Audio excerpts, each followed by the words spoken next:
pour essayer de dire que ça n'est pas la fin du monde. Voilà. Alors, premier point sur l'école et les inégalités. Ce que j'ai pu observer en France, c'est que le confinement n'a pas créé de nouvelles inégalités scolaires. Au fond, les mécanismes de création des inégalités scolaires étaient déjà là et la pandémie a plutôt accentué les inégalités scolaires. Elle a mis en lumière, elle a mis en évidence des inégalités scolaires que l'on connaissait, mais que bien souvent d'ailleurs on essayait de ne pas voir. Alors la première inégalité qui a l'air toute simple, c'est que face à la pandémie, face au confinement, les enseignants se sont investis de manière extrêmement différente. Dans certains cas, les enseignants ont beaucoup travaillé avec les ordinateurs, les téléphones portables, ont essayé de garder le contact avec des élèves, se sont beaucoup mobilisés pour leurs élèves. Et dans d'autres cas, les enseignants ont été beaucoup moins mobilisés. Parfois même, on considérait que les conditions de travail n'étant pas normales, ils n'avaient pas à agir beaucoup. Donc ça a été une inégalité très forte entre les élèves qui ont eu la chance d'avoir des enseignants très mobilisés et les élèves qui n'ont pas eu la chance d'avoir des enseignants aussi mobilisés. Souvent, d'ailleurs, cet investissement a varié en fonction des établissements, sans que l'on puisse dire d'ailleurs que les établissements les plus ou les moins favorisés avaient des conditions d'engagement des professeurs assez différentes. Évidemment, la deuxième inégalité, ce sont les inégalités d'équipement informatique des familles. Il y a des familles qui ont des ordinateurs, des familles qui n'ont pas d'ordinateur, des familles où on est câblé sur les réseaux, des familles où on n'est pas câblé sur les réseaux. Je dirais que dans le cas français, les enquêtes ont révélé que les inégalités en termes d'équipement informatique étaient relativement faibles. C'est-à-dire que presque tout le monde, je dis presque, mais presque tout le monde accède aux ordinateurs, presque tous les enfants peuvent accéder dans leur famille à un ordinateur. L'inégalité majeure, elle n'est pas là. L'inégalité majeure, c'est évidemment que le confinement a révélé les inégalités de compétences et de disponibilité des familles. Il y a des familles, souvent de gens très qualifiés scolairement, qui ont pu aider leurs enfants, leur consacrer du temps, les soutenir dans leur travail. Et puis, dans d'autres milieux, même quand il y a des ordinateurs, ce travail n'a pas été facile, il a même été impossible et au fond, le vieux thème du capital culturel a joué un rôle essentiel dans les inégalités scolaires. Je crois que quand on aura des enquêtes, on verra que les écarts entre les enfants dont les familles ont des ressources culturelles et les enfants dont les familles n'ont pas des ressources culturelles se sont sans doute creusés. Je pense même que les enfants des familles favorisées ont plutôt quelquefois plus progressé qu'ils ne le faisaient avant. Et puis, il y a aussi une inégalité en termes de décrochage. C'est-à-dire que beaucoup d'élèves ont décroché, ce qui veut dire qu'ils n'ont plus de contact avec les enseignants, qu'ils n'ont plus répondu. Et souvent, c'était des élèves qui étaient déjà, au fond, des décrocheurs scolaires, qui allaient à l'école, mais qui ne jouaient pas vraiment le jeu scolaire. Et avec la pandémie et le confinement, évidemment, ils ont arrêté, d'une certaine manière, de s'intéresser à l'école.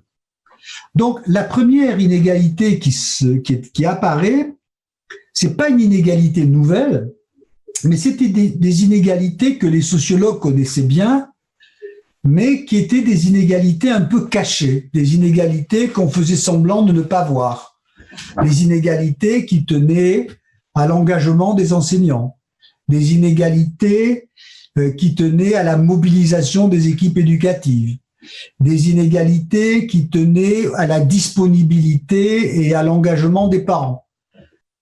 Tout ça, on sait que ça existait, mais d'une certaine manière, ça ne se voyait pas toujours. Tandis qu'avec le confinement, brutalement, ces inégalités, ce que j'appelle ces petites inégalités, sont devenues des grandes inégalités, des grosses inégalités. Et la première question qui se pose, évidemment, c'est la nature des relations de l'école et des familles.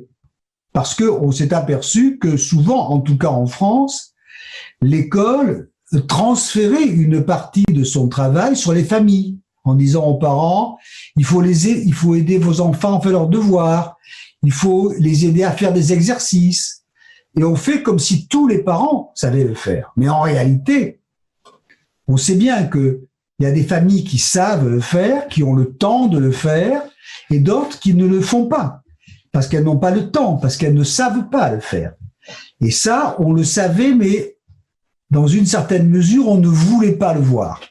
Avec la pandémie, cette question va devenir essentielle. On ne pourra plus maintenant dire aux parents accompagner le travail scolaire de vos enfants, parce on sait bien que tous les parents ne peuvent pas le faire, qu'ils ne sont pas tous compétents, et que ça va être une inégalité essentielle. Donc je crois que ça, c'est le premier grand thème des inégalités scolaires liées à la pandémie. C'est pas tellement, je dirais, les vieilles inégalités économiques, c'est les inégalités éducatives entre les familles qui sont apparues au grand jour. Le deuxième thème qui apparaît, c'est le thème de l'utilité des diplômes. À quoi servent les diplômes quand on va rentrer dans une crise économique considérable? Alors, aujourd'hui, on compte les morts de la pandémie, on compte les morts de la maladie du Covid. Mais il faudra bientôt compter les morts de la crise économique qui va accompagner ce confinement, puisque on voit que près de la richesse nationale brute, le PIB a décru de 10%, 15%. Donc, c'est comme la crise de 1929. C'est une crise gigantesque qui va se poser. Et les jeunes qui arrivent sur le marché du travail vont se heurter au chômage, à la pauvreté. Ils se sont préparés à des métiers qui n'existent plus. Ils se sont préparés à des emplois qui n'existent pas. Et ça va avoir un effet énorme sur les systèmes éducatifs. Alors, cet effet sera d'autant plus grand que l'on est dans des systèmes scolaires largement massifiés. Alors, quand je dis largement massifiés, ça veut dire des systèmes scolaires où presque tous les jeunes font des études longues jusqu'à 18 ou 20 ans, ce qui est le cas de la France, et où à peu près la moitié des jeunes vont à l'université. Dans ces systèmes d'éducation de masse, d'une certaine façon, en France, par exemple, 80% des jeunes sont toujours scolarisés à l'âge de 20 ans. Dans ces systèmes d'éducation de masse, les diplômes jouent un rôle décisif dans l'accès à l'emploi. Au fond, plus le système scolaire s'est développé, plus les diplômes deviennent indispensables. Et d'ailleurs, les quelques jeunes qui n'ont pas de diplôme se trouvent quasiment condamnés au chômage, à la précarité. Il n'y a quasiment pas d'avenir pour eux lorsque presque tous les jeunes font des études longues ou des études supérieures. Or, il faut bien comprendre un paradoxe, c'est que plus le nombre de diplômés est élevé, plus l'accès à l'enseignement secondaire et à l'enseignement supérieur est élargi, plus la concurrence scolaire est forte. C'est-à-dire que plus il y a de jeunes qui font des études longues, plus ils sont en concurrence pour acquérir les diplômes les plus rentables, les plus utiles, les plus efficaces. Et donc, d'une certaine manière, les acteurs, même ceux qui dénoncent les inégalités scolaires, dans la pratique, choisissent les inégalités scolaires. Toutes les familles qui le peuvent, pas seulement les familles de classe moyenne, les familles d'enseignants, les familles de classe moyenne supérieure, choisissent les formations les plus inégalitaires parce que ce sont les plus rentables. Donc, on est dans une sorte de paradoxe. Au nom de l'égalité, on a ouvert les systèmes scolaires, mais plus on les ouvre, plus les inégalités à l'intérieur du système scolaire se développent et plus les acteurs choisissent les inégalités.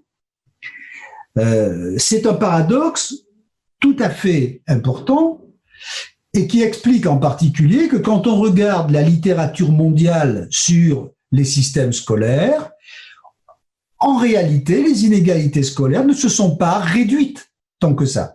Les inégalités de résultats sont restées très fortes.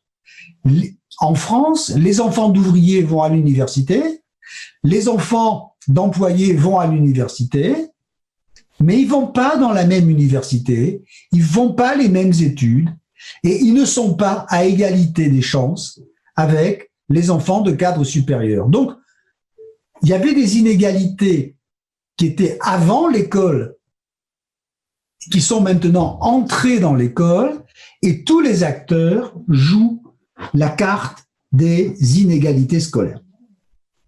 Ça explique d'ailleurs, ce paradoxe explique d'ailleurs pourquoi en France, ce n'est pas seulement, il est si difficile de faire des réformes scolaires, disons, démocratiques, des réformes scolaires qui donnent plus de chances aux moins favorisés, parce que tout simplement, chacun a intérêt, et notamment les classes moyennes supérieures, à développer les inégalités scolaires qui sont le plus favorables. Ça, c'est la situation, entre guillemets, normale. Mais avec la crise économique qui se profile, cette situation va se creuser. C'est-à-dire que, en France en tout cas, mais probablement dans d'autres pays et probablement au Chili, on va produire plus de diplômes que d'emplois qualifiés. Donc, on va produire plus de gens qui ont fait des études supérieures, plus de gens qui ont des emplois, qui ont des niveaux de scolaires élevés, mais le marché du travail, lui, avec la crise économique, aura du mal à absorber tous ces gens. Et donc, il y a de grandes chances que l'on observe un phénomène de dévaluation des diplômes. Les emplois qualifiés seront moins nombreux et les jeunes qualifiés seront plus nombreux, donc la concurrence va se renforcer et donc on risque de se heurter à une situation d'inflation, c'est-à-dire on produit plus de diplômes que le marché du travail ne peut absorber d'individus. C'est exactement comme l'inflation monétaire, quand on produit plus de monnaie que de biens à consommer. Voilà. Et ça, je crois que ça va être le grand effet de la pandémie. C'est-à-dire le choc de la crise économique sur la jeunesse. La jeunesse va être la grande victime de cette crise économique parce qu'elle s'est préparée à des emplois qui ne vont pas exister et on sait que les jeunes sont beaucoup moins protégés sur le marché du travail que ne le sont les adultes qui ont, alors pas beaucoup au Chili, mais en France et dans d'autres pays, qui ont des syndicats, des statuts, des manières de se protéger. En France et dans d'autres pays, je crois que la crise économique sera plus grave que la crise sanitaire et je fais l'hypothèse que cette crise économique va avoir des effets très importants, voire des effets terribles sur les systèmes éducatifs. On peut distinguer au fond trois effets. Le premier, ça va être une accentuation de la concurrence scolaire en faveur des diplômes les plus sélectifs et les plus rentables. Et je crois que les familles les plus favorisées vont durcir les investissements scolaires pour que leurs enfants continuent à gagner dans cette compétition. Donc, je dirais que la compétition scolaire, qu'elle soit dans le public ou dans le privé, alors je préfère la compétition scolaire dans le public que dans le privé, mais de toute façon, elle est là. Les familles de classe moyenne supérieure vont durcir le jeu pour que leurs enfants maintiennent leurs avantages. La deuxième conséquence que l'on peut craindre, c'est que des jeunes qui ne vont pas trouver, en tout cas dans le cas européen, grossièrement, des jeunes qui ne vont pas trouver, excusez-moi, qui ne vont pas accéder au marché du travail, qui ne vont pas trouver d'emploi, il y a de grandes chances qu'ils restent à l'université. Donc, on va avoir à la fois un durcissement de la compétition et un élargissement d'un enseignement supérieur de masse sans beaucoup de finalité éducative. On risque d'avoir ce que les sociologues anglo-saxons appellent un phénomène d'over-education, c'est-à-dire on va à l'université, on y passe 1 an, 2 ans, 3 ans, 4 ans, parce qu'il n'y a pas d'emploi à la sortie. Et d'une certaine façon, ça va ouvrir à l'université, remplit une fonction sociale. Elle permet à des jeunes qui n'ont pas d'emploi d'être étudiants, d'avoir au fond un statut, mais en même temps, ils n'entrent pas dans des formations qui les amènent vers des emplois. Et évidemment, on sait, ça, tous les sociologues du monde le savent, que quand vous avez des gens plutôt qualifiés et qui n'ont pas les emplois qui correspondent à leur qualification, eh bien, ça développe beaucoup de colère et beaucoup de frustration. Et on peut penser que les crises politiques auxquelles se sont confrontés le Chili il y a 2 ans et l'an dernier, auxquelles se sont confrontés la France avec le mouvement des Gilets jaunes, etc., l'Italie avec le populisme de Salvini, on peut craindre que ces mouvements se développent sur la base d'une jeunesse qui a le sentiment que les études ne servent à rien, mais qui n'a pas d'autre choix que de faire des études. Voilà, c'est un scénario un peu pessimiste. Et puis, une troisième jeunesse, et ça c'est déjà le cas dans un grand nombre de pays, une troisième jeunesse ne cessera de croire à l'utilité des études, pensera que les études ça sert à rien, et qu'il vaut mieux choisir directement les ressources de sa communauté. Pardon, de sa communauté en Europe, c'est sa communauté ethnique, c'est son quartier, c'est sa religion, tout ce qu'on voudra, parce que c'est plus solide au fond que l'école.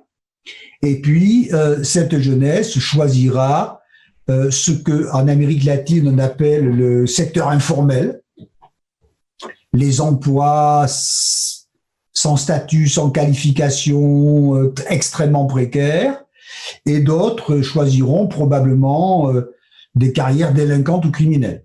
Voilà. Donc on peut imaginer que l'effet de la crise économique, c'est les plus favorisés vont durcir la compétition, les classes moyennes les plus faibles vont rester à l'université en attendant que ça s'améliore, et puis les classes populaires les plus marginalisées, les plus discriminées, les plus stigmatisées, choisiront l'exit, choisiront au fond la culture du ghetto d'une certaine manière.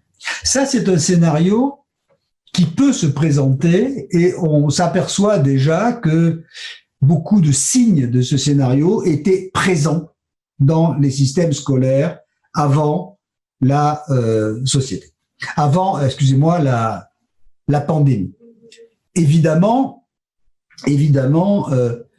les systèmes scolaires, tous les systèmes scolaires seront confrontés à cette question quelles sont les formations utiles aux jeunes dès lors que le marché du travail n'est plus ce qu'on avait imaginé qu'il soit.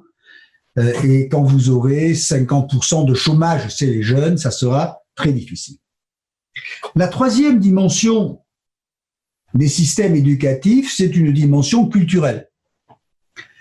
Je me plais à rappeler que l'école a été faite par les églises pour fabriquer des chrétiens. L'école publique chilienne, elle a été faite pour faire des Chiliens, pour faire des citoyens chiliens.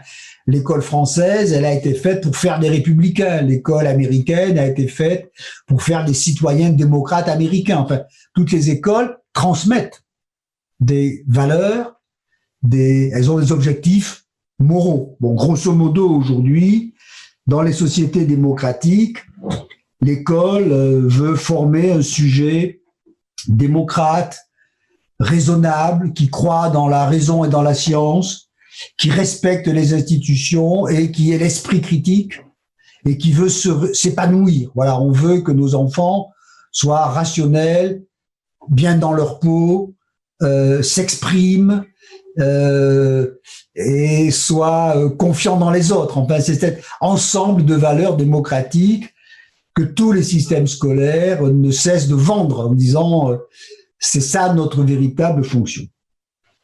Or, nous sommes aujourd'hui dans une situation assez paradoxale, c'est que les grands mouvements de massification scolaire ont été menés au nom des valeurs démocratiques, en disant plus les gens iront à l'école, plus ils seront tolérants, respectueux, ouverts aux autres, etc. Et on constate que c'est pas ce qui s'est passé. C'est pas ce qui s'est passé parce que dans les vieux pays démocratiques, en tout cas, je dirais l'Angleterre, la France, les États-Unis, le Canada, c'est pas ce qui s'est passé parce que d'une certaine manière, l'influence culturelle de l'école s'est affaiblie en même temps que l'école s'est massifiée. Autrement dit, la capacité de l'école de transmettre des valeurs est beaucoup plus faible aujourd'hui qu'elle ne l'était naguère. D'ailleurs, quand il y avait au fond assez peu d'élèves. Aujourd'hui, tout le monde va à l'école, mais d'une certaine manière, l'école a perdu son influence, a perdu son autorité éducative, pour dire les choses simplement. Alors, ceci s'explique de façon extrêmement simple. D'abord, l'école a allongé la jeunesse et l'essentiel de l'éducation se fait aujourd'hui avec le groupe de pairs. Tous les parents savent bien que leurs enfants font plus confiance à leurs amis, font plus confiance à leur réseau informatique, font plus confiance à ce qu'ils voient sur les écrans, qu'ils ne font confiance aux maîtres, aux professeurs, ou qu'ils ne font confiance à leurs parents. Donc, d'une certaine manière, l'école a perdu son autorité culturelle aujourd'hui, y compris au Chili. Un jeune passe plus de temps à regarder ses écrans et à manipuler son téléphone qu'il ne passe de temps en classe, qu'il ne passe de temps à faire des exercices scolaires. Autrefois, il y avait l'autorité du maître, l'autorité des parents, éventuellement l'autorité du prêtre. Aujourd'hui, il y a l'autorité des amis, des réseaux, des écrans, qui est bien plus forte que celle des parents et bien plus forte que celle de l'école. Et ça, c'est un changement extrêmement important. Pourquoi ?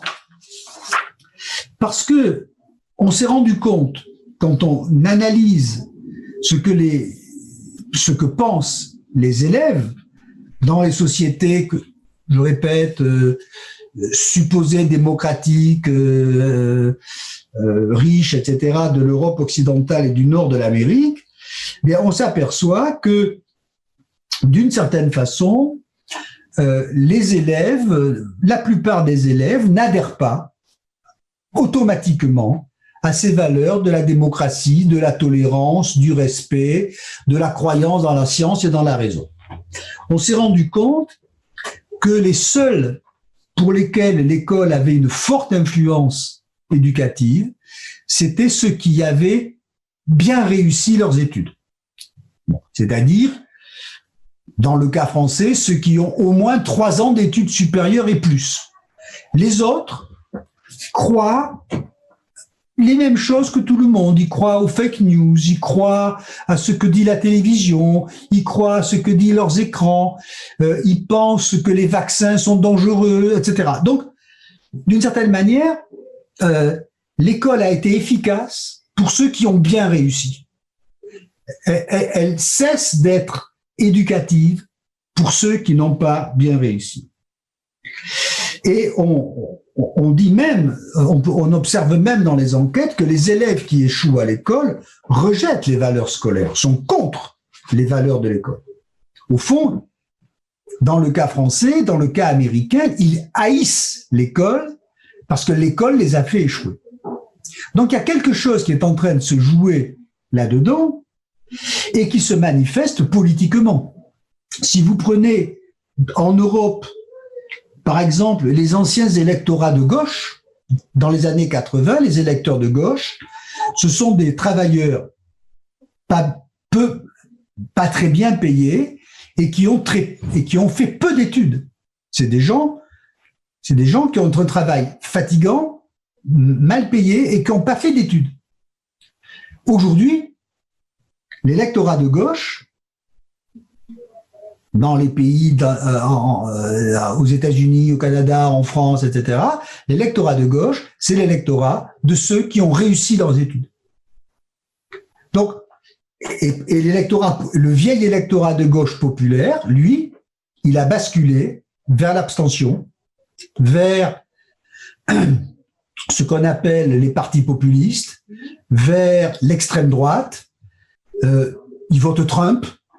Il vote pour le Brexit, il vote pour Salvini, alors qu'il votait pour les partis socialistes et les partis communistes.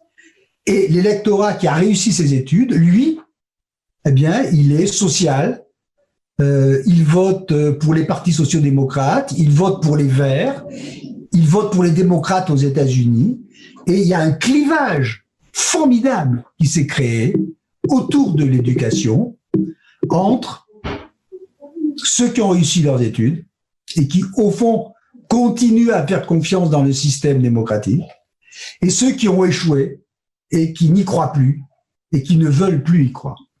Et ça, évidemment, c'est un enjeu considérable, parce que ça veut dire que la promesse d'une école qui, en se massifiant, développerait la démocratie, n'est pas tenue. Or, cette question peut être une chance avec la pandémie. Pourquoi ?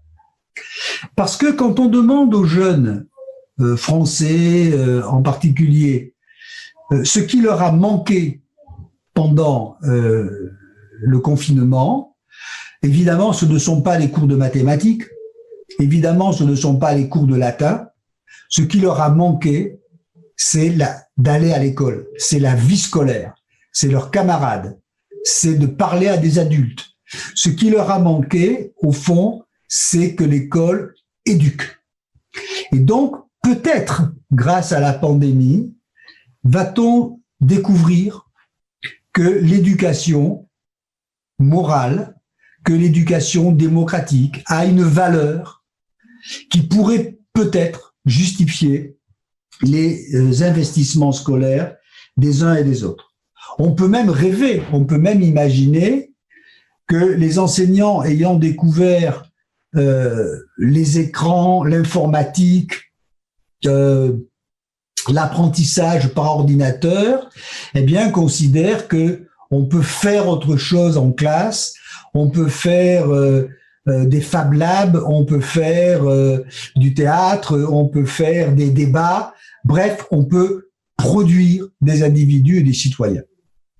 Ça serait, je crois, le mieux qui puisse nous arriver, parce qu'aujourd'hui, au fond, l'école, dans la plupart des sociétés, est en train de créer des clivages sociaux nouveaux, et des clivages qui reposent souvent sur la haine et sur le mépris. Les gens qui n'ont pas fait d'études se sentent méprisés par ceux qui en ont fait, et il est vrai que ceux qui ont fait des études méprisent un peu ceux qui n'en ont pas fait. Donc, voilà, la pandémie, d'une certaine façon, n'a pas bouleversé l'école. Elle a révélé, de mon point de vue, les grandes contradictions des systèmes scolaires et ça peut être une catastrophe, mais peut-être que ça pourrait être une chance, au fond, que de comprendre, grâce à ce choc, qu'il faut faire autre chose avec l'éducation. Au fond, le propre des grandes crises, c'est de placer les sociétés et les responsables politiques face à leurs responsabilités. On ne peut plus faire comme si. On ne peut plus faire semblant. On ne peut plus ne pas voir ce qui nous arrive. Avec le confinement à la pandémie, on ne peut plus faire comme si les problèmes n'existaient pas. Voilà. Maintenant, on sait qu'ils sont là. Et au fond, c'est peut-être la vertu des crises. Après tout, les crises nous mettent devant nos responsabilités. Si vous prenez la crise de 29, qui est la grande crise économique du siècle dernier, eh bien, face à cette crise, certaines sociétés ont choisi le New Deal, certaines ont choisi la social-démocratie et certaines ont choisi le fascisme. Et c'était la même crise. C'était la même crise qui font que les sociétés ont fait des choix considérablement différents et c'est leur responsabilité, c'est notre responsabilité que de faire ces choix. Alors, face à la crise du corona, si je regarde la situation française, il est bien évident que beaucoup rêvent que la crise, que la pandémie s'arrête et qu'on revienne comme avant, qu'on revienne au monde d'avant. C'est-à-dire, beaucoup d'enseignants disent, moi, je veux pas changer de métier, je veux garder le métier que je sais faire. Beaucoup de parents veulent que ça revienne comme avant. Voilà. Donc ça serait, à mon avis, le scénario le pire. C'est-à-dire, on va faire comme s'il ne s'était rien passé, comme si ça avait été un cauchemar, et puis on se réveille, et puis on recommence comme c'était le cas. Sauf que ça ne sera plus le cas, parce qu'il y aura la crise économique, parce qu'on n'ignorera rien des inégalités révélées par la pandémie, mais on fera semblant. Voilà. Ça peut être un scénario, et ce scénario a des chances sérieuses de se réaliser. Mais on peut faire des scénarios plus optimistes. On peut d'ailleurs d'abord observer que les enseignants, beaucoup d'enseignants se sont formidablement mobilisés. Après tout, ils n'étaient pas obligés d'ouvrir leurs ordinateurs, de parler à leurs élèves, de faire des cours en visioconférence, de téléphoner à leurs élèves. Beaucoup l'ont fait. Et j'ajoute que si un ministre leur avait demandé de le faire, ils ne l'auraient jamais fait. Mais ils l'ont fait parce qu'ils avaient, au fond, une conscience professionnelle, un sentiment de responsabilité extrêmement fort. Et on peut imaginer aussi que devant cette crise, les politiques aient compris que c'est très difficile, en tout cas dans le cas français, de changer le système uniquement à partir d'un ministère qui fait tomber des directives sur les gens, que les systèmes changent de bas en haut et pas de haut en bas. Voilà. Bon, il y a peut-être une chance de ce côté-là, c'est que les enseignants ont découvert qu'ils avaient du pouvoir, de l'initiative, qu'ils pouvaient changer les choses eux-mêmes sans attendre que tout vienne du sommet, etc. Ça, c'est peut-être quelque chose de très positif, de la même manière, au fond, qu'on a découvert avec le confinement, que des professions que l'on tenait pour pas importantes, eh bien, étaient décisives, que les gens qui ramassent les ordures sont décisifs, que les infirmières sont décisives, que les caissières de supermarchés sont décisives. Dans les crises, c'est souvent les gens les plus indispensables ne sont pas forcément les plus importants. Donc ça, c'est des choses qui peuvent changer profondément et j'espère que ça changera. Si les enseignants font ces choix de se mobiliser, évidemment, il faudra accroître leur professionnalisme, la responsabilité des gouvernements, ça sera la qualité de la formation des enseignants, tout toute l'expertise internationale nous montre que la qualité des écoles tient très largement à la qualité des enseignants.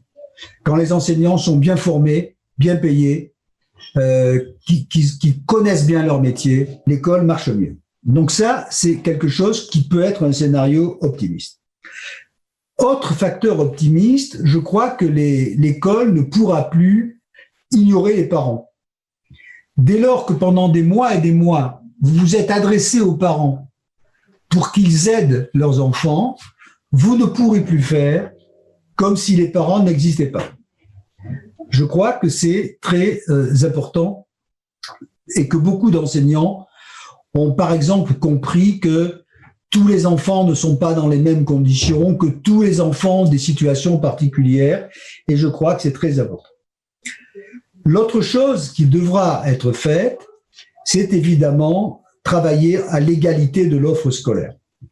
On sait que dans tous les pays du monde, et notamment dans les pays les plus libéraux, non seulement les élèves sont inégaux, mais l'offre scolaire est inégale, c'est-à-dire qu'on donne plus à ceux qui ont déjà plus.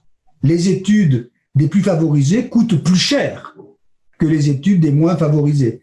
Et ça vaut dans les systèmes largement privatisés comme le Chili, bien sûr, mais ça vaut aussi dans les systèmes largement publics comme celui de la France.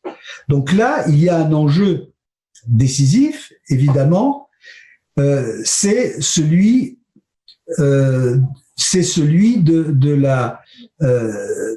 des choix publics d'investir dans les systèmes scolaires et d'investir plus massivement en faveur des moins favorisés.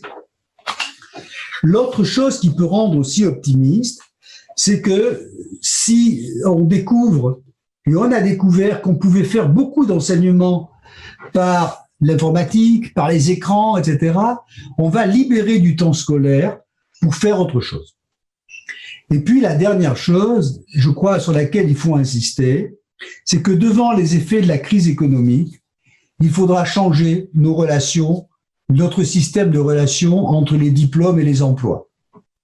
Je crois qu'il faut permettre aux jeunes d'associer le travail et les études de manière normale.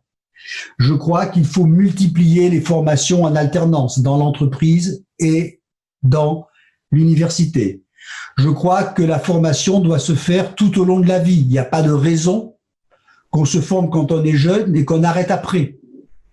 Je crois qu'il faut donner à tous les jeunes une allocation, c'est-à-dire un revenu minimum qui leur permette de vivre et de se former jusqu'à ce qu'ils accèdent à un emploi. Si nous ne faisons pas ça, je crois que cette crise aura des effets désastreux sur les individus, sur la société, sur les inégalités sociales. Et donc, cette crise, d'une certaine manière, comme toutes les crises, nous place en face de nos responsabilités. C'est-à-dire, sommes-nous capables de changer nos systèmes éducatifs? Sommes-nous capables d'accepter des sacrifices, quelquefois? Sommes-nous capables aussi de renoncer souvent aux délices d'une dénonciation générale qui appelle à tout changer et qui souvent ne change rien dans les faits? Donc, voilà mon sentiment, c'est que pour le moment, on anticipe des effets majeurs de la pandémie sur les systèmes éducatifs et que ces effets majeurs vont nous placer face à nos responsabilités d'enseignants, d'étudiants, d'hommes politiques, de spécialistes, de sociologues, et qu'il faudrait que nous soyons capables, au fond, de rebondir positivement sur cette crise. Après tout, c'est pas impossible. Je vous remercie d'avoir eu la patience de m'écouter aussi longuement. Merci.